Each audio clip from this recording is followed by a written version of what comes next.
आज के इस वीडियो में आपका स्वागत है और आज मैं थर्मेक्स के शेयर का एनालिसिस करने वाला हूँ।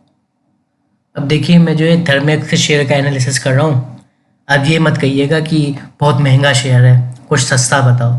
क्योंकि देखिए, शेयर मार्केट में ना कितना भी महंगा शेयर हो और कितना भी सस्ता शेयर हो, उसका कोई फ़र्क नहीं पड़ता है। अगर आप 5,000 का एक शेयर खरीदोगे और वो 10% बढ़ा तो भी आपको 500 रुपये ही प्रॉफिट होगा, और आप 50 रुपये के 100 शेयर खरीदोगे और वो 50 रुपये का शेयर भी अगर 10% बढ़ा तो भी आपको 500 रुपये प्रॉफिट होगा। तो परसेंटेज देखी आती है कि कोई शेयर कितना बढ़ रहा है। अब भले वो 50 रुपये का शेयर हो, 5,000 का शेयर हो या 50,000 रुपये का शेयर हो, उससे फ़र्क नहीं पड़ता है। ठीक है, तो आप ये मत बोलिएगा कि इसके तो कम क्वांटिटी आएगी। अब 2 क्वांटिटी लो, 3 क्वांटिटी लो, 5 क्वांटिटी लो, उससे फ़र्क नहीं पड़ेगा। जितना परसेंटेज बढ़ेगा शेयर उतना ही आपका मुनाफा होगा। ठीक है ना। तो अभी थर्मेक्स का मैंने शेयर खोला हुआ है और यहाँ पे आप देख सकते हैं थर्मेक्स का चार्ट है ये।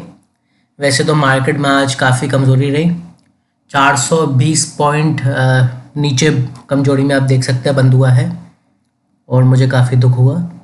खैर, तो अब जो ये मार्केट में कमज़ोरी आई थी तो सारे शेयर ने कमज़ोरी दिखाई लगभग, लेकिन एक शेयर जो है यहाँ थोड़ा रिकवर होने की कोशिश करी जिसने, थर्मेक्स में। अब थर्मेक्स में क्या है, जो क्लोजिंग हुई है वो 3,248 रुपीज़ पर क्लोजिंग हुई है।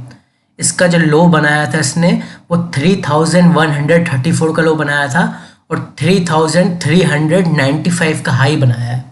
तो ये ऊपर भी गया था, हालांकि इसमें फिर थोड़ी सी वापस से सेलिंग का प्रेशर आ गया, लेकिन इसे ऊपर जाने की कोशिश करी थी। अगर वॉल्यूम की बात करो तो इस शेयर में वॉल्यूम के सडन स्पाइक्स बहुत आते हैं। तो सडन स्पाइक्स मतलब आप यहाँ देखिए, यहाँ पे सडन स्पाइक आया वॉल्यूम की, यहाँ पे सडन स्पाइक आया, यहाँ एकदम से स्पाइक आया वॉल्यूम का, यहाँ पे भी और यहाँ पे भी। ठीक है, तो इसमें वॉल्यूम के सडन स्पाइक्स बहुत आते हैं और इसमें एकदम से बढ़ने के बड़े चांसेस होते हैं, समझ रहे हैं। तो ये शेयर बढ़िया रहेगा लेने के लिए। आपको बाय कहाँ करना है, देखिए अगर मैं शेयर की बात करूँ तो ये इसने आज अपना 20 डेज का एक्सपोनेंशियल मूविंग एवरेज तोड़ा तो था, लेकिन सस्टेन नहीं कर पाया अनफॉर्चुनेटली।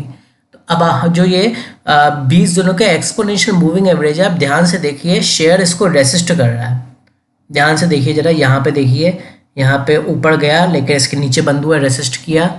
यहाँ पे भी इसके ऊपर नहीं जा पाया, यहाँ पे भी इसके नीचे बंद हुआ, रेसिस्ट किया। यहाँ पे भी रेसिस्ट किया, यहाँ पे भी, यहाँ पे भी, यहाँ पे भी रेसिस्ट किया। यहाँ पे भी इतने दिनों से रेसिस्ट कर रहा है और आज भी इवन इसके नीचे बंद हुआ है। तो 20 दिनों का एक्सपोनेंशियल मूविंग एवरेज बड़ी इंपॉर्टेंट चीज़ है। ठीक है, तो इस वक्त इस शेयर का 20 दिनों का एक्सपोनेंशियल मूविंग एवरेज का जो लेवल है वो है 3,344.20। तो ये आप जब ये शेयर 3,345 के लेवल पे आए, मतलब इस 20 दिनों के एक्सपोनेंशियल मूविंग एवरेज के ऊपर निकले और सस्टेन करे, मतलब ऐसा नहीं हो कि ये गिर जाए फिर तो फंसोगे ही आप, समझ रहे हैं ना। अगर फिर से रेसिस्ट कर दिया तो उसको इसके ऊपर सस्टेन करे।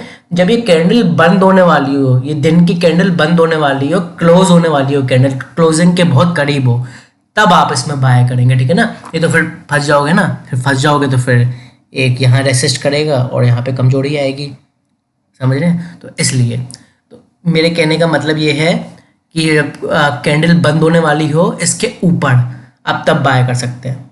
तो आपका जो पहला लेवल होगा वो 3500 का राउंड फिगर का लेवल होगा, और ये 3500 का लेवल काफ़ी इंपॉर्टेंट लेवल है। ये 3500 का लेवल शेयर के आगे की चाल को डिसाइड करेगा। अगर ये 3500 के लेवल को पार कर देता है तो बहुत ही अच्छी बात होगी। इसका अगला लेवल जो होगा वो करीब करीब 3800 के आसपास होगा, 3,800, और 3,800 के लेवल को भी पार कर लेता है तो 4,000 का इसका लेवल आएगा, राउंड फिगर का लेवल। ये जो लेवल है ये 4,000 का, मतलब ये वाला स्विंग है, ये वाला स्विंग आप देख रहे हैं, इसका हाई।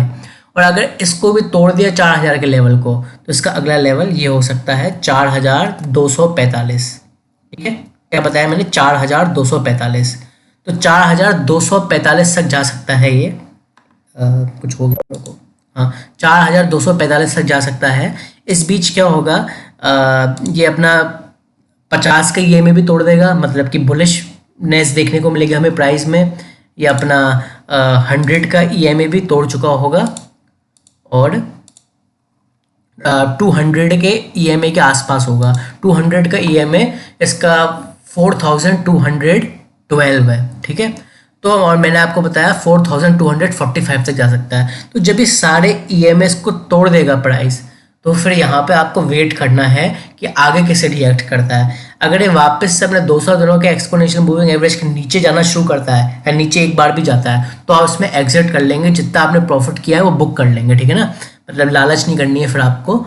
और बाकी आपको ये देखना है कि जैसे जैसे लेवल्स पार करता जाता है मेरे बताए हुए, वहाँ पे वो क्या करता है, सस्टेन करता है कि गिर जाता है। तो आपको ये याद रखना है, ठीक है। इसके अलावा मैं आपको बात बताऊं, इस शेयर में सडन वॉल्यूम के स्पाइक्स आते हैं, लेकिन आपको ये बात याद रखनी है, जैसे इसमें अगर सडन बाइंग होती है, इस शेयर में सडन बाइंग होती है, तो इसमें सडन सेलिंग भी होती है, एकदम से झटके से इसको बेच भी दिया जाता है खरीदने के बाद। तो आपको इस हिसाब से याद रखना है कि शेयर ऐसा है कि आपको जल्दी प्रॉफिट बुक करना है इसमें। मतलब ये सपने नहीं देखने कि 5,000 पे जाए, 5,500, 6,000 सारी रकम मैं इसी शेयर से कमा लूंगा, इसी शेयर से अमीर बन जाऊंगा। आपको ऐसी भावना नहीं रखनी है, इसमें जल्दी प्रॉफिट बुक करना है, ठीक है। और बाकी अगर इस 20 दिनों के एक्सपोनेंशियल मूविंग एवरेज से भी ऊपर नहीं निकलता है तो आप इसको छोड़ देंगे। आज के इस वीडियो में इतना था, थैंक यू।